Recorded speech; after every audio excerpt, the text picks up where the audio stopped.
आता महत्त्वाच्या बातम्यांकडे वळूयात। गेल्या 5 दिवसांपासून नरेंद्र सांगळे आणि सुनील फड यांचे धमकीचे फोन येत आहेत।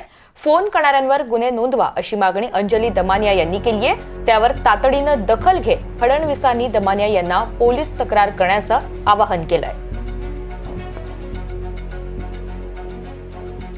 डीजींकडे जाऊन मी रश्मी शुक्लांकडे जाऊन माझी तक्रार करणार आहे।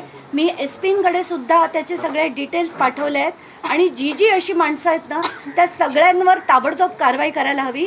माझे जे कॉल रेकॉर्ड्स आहेत ते त्यांनी काढावे गेल्या 4 दिवसाचे आणि त्या प्रत्येक माणसाचे ज्याचे रिपीट कॉल झालेत ना त्या सगळ्यांवर कारवाई झाली पाहिजे। मोर्चे काढण्याचा सगळ्यांना अधिकार आहे, पण बीडच्या प्रकरणामध्ये सरकार आणि पोलीस पूर्ण शक्तीने त्या ठिकाणी कारवाई करतायत, निर्धाराने कारवाई होते। या प्रकरणामध्ये काहीही झालं तरी कोणालाही वाचवण्याचा कोणी प्रयत्न केला तरी आम्ही वाचवू देणार नाही, कोणालाही वाचवलं जाणार नाही। जे दोषी आहेत आणि या प्रकरणाच्या अनुषंगाने जे लोक दादागिरी करतात, जे लोक हप्ते वसुली करतात, अशा सगळ्यांवर जरब बसवायचं आम्ही ठरवलेलं आहे।